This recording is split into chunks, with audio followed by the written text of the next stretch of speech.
How's it going, everybody? I'm Landan with LMR.com. In this video, we're going to be talking about the steps that you need to take in order to install a new rack and pinion into a Fox Body Mustang.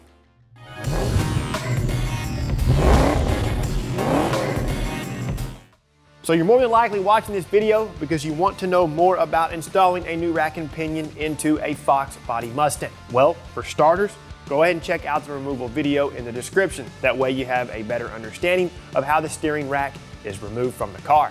It's also going to be very important to flush the system before installing new components, whether it be a new rack, pump, or hoses. So check out our flushing and bleeding video in the description as well. Today we are going to be working on our 1986 Capri. Overall, the car is in pretty rough shape, but like any cars here in the shop, slowly but surely we're going to get them fixed. So recently, the 86 Capri received a complete overhaul of the power steering components. So any steps that you see in this video will pertain to a 1979 to 1993 Fox Body Mustang. Now, whenever you install a new rack and pinion, it's essential that you inspect all the components related to the steering system. The main concerns are going to be the O-rings and the Teflon sealing washers on the two lines that install into the steering rack. In most cases, it's usually easier to just install two new hoses because they come with new O-rings and the sealing washers. But if you don't go that route, make sure the O-rings are still in good shape and you at least install the new sealing washers. These sealing washers are a one-time use. Whenever you are finished with the installation, it is highly recommended that you have the car's alignment checked. Regardless of how accurate you are when installing the outer tie rods, more than likely the toe has been affected in some way, which will cause premature tire wear if it isn't adjusted.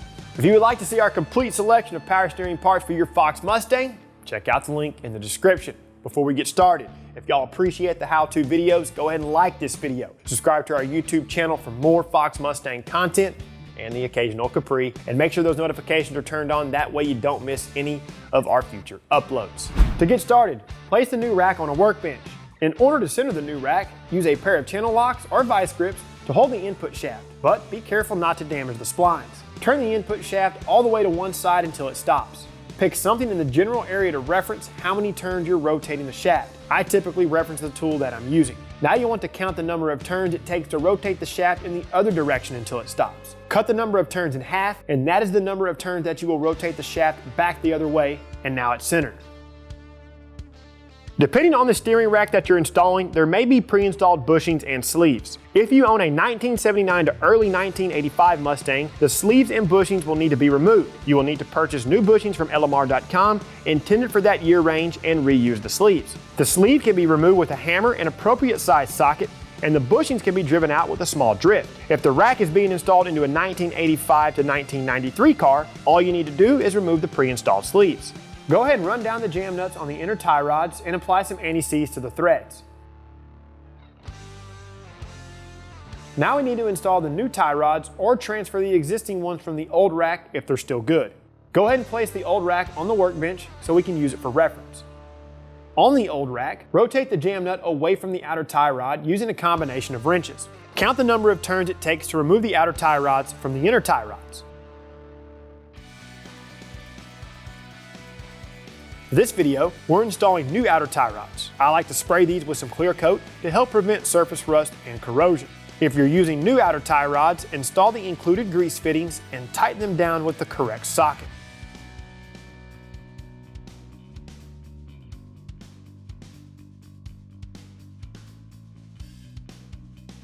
Install the new outer tie rod and rotate the same amount of turns as the old tie rod, or use the old rack for reference like we're doing. Whenever you're ready, run the jam nut against the outer tie rod and use a combination of wrenches to tighten the nut.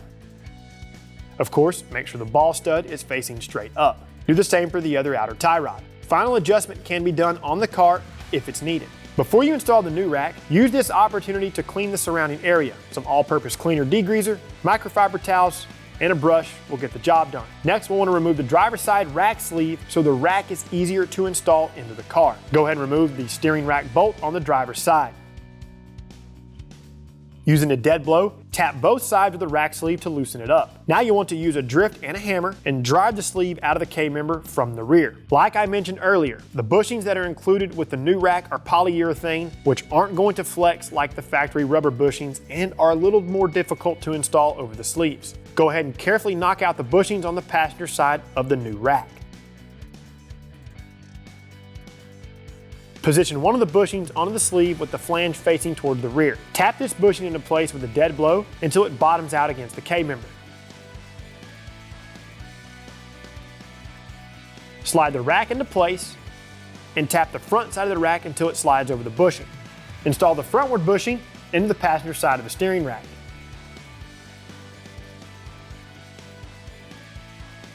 Go ahead and align the driver's side sleeve that was just removed in the correct orientation and reinstall it.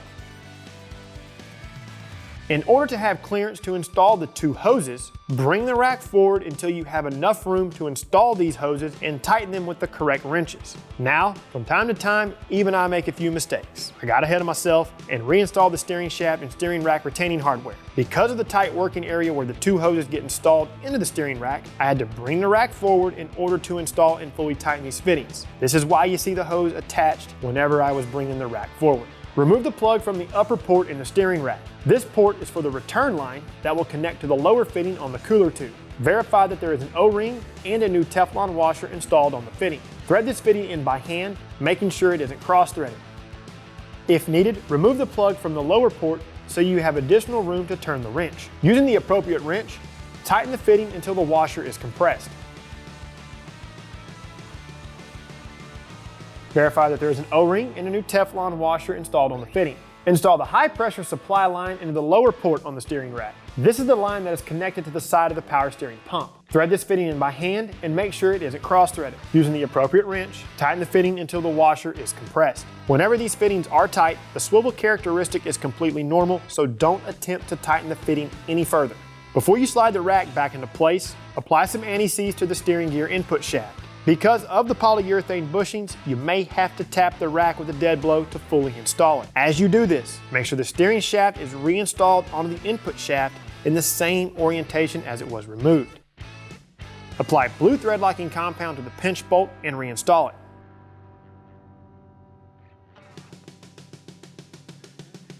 Torque it to 25 pound-feet. Reinstall the long steering rack to K-member bolts, washers, and nuts. The nuts have a torque spec of 35 pound-feet. Slide a clamp over the hose from the steering rack. Install this hose onto the lower fitting on the cooler tube. Next, we're going to use the bulk hose from our site, and it's going to install between the return fitting on the bottom of the pump and the upper fitting on the cooler tube. Slide one of the previously removed clamps over the hose and install this onto the pump first. Position the clamp into place and tighten it down.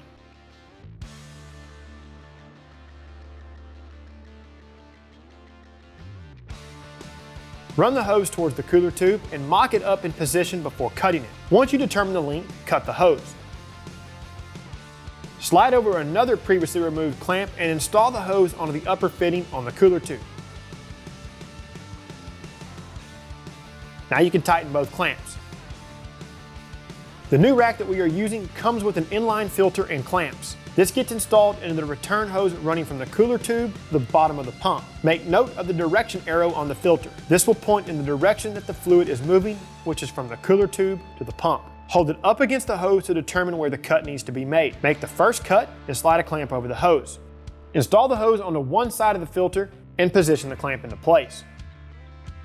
Do the same for the other side of the filter. Now, if you noticed, I sourced my own clamps as I didn't really care for the ones that were provided. The provided clamps will work, but they are kind of difficult to slide over the barb once the hose is installed onto the filter. You don't necessarily have to reinstall the push pin back into the core support because this will be removed whenever you bleed the system. Clean the area inside of the spindle where the ball stud will make contact. Apply a thin layer of anti-seize to this area. Reinstall the outer tie rod into the spindle and thread on the nut. If this is a factory style castle nut, then the torque spec is 41 pound-feet plus any small rotation that is needed to align the window on the nut with the hole in the ball stud. Install the cotter pin and bend the pins to secure it.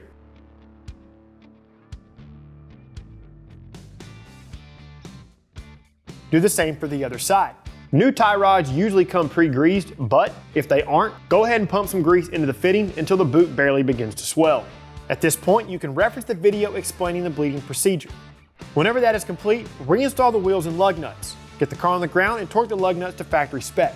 Now you will want to have the car's alignment checked as soon as possible, as the toe was more than likely affected. In usual fashion, check over your work and then you're good to go. All right folks, we hope this video has provided you with a much better understanding of installing a new rack and pinion into your Fox Body Mustang. Again, if this video helped you out, please like the video, subscribe to our channel, and turn on notifications. That's all we have for you today.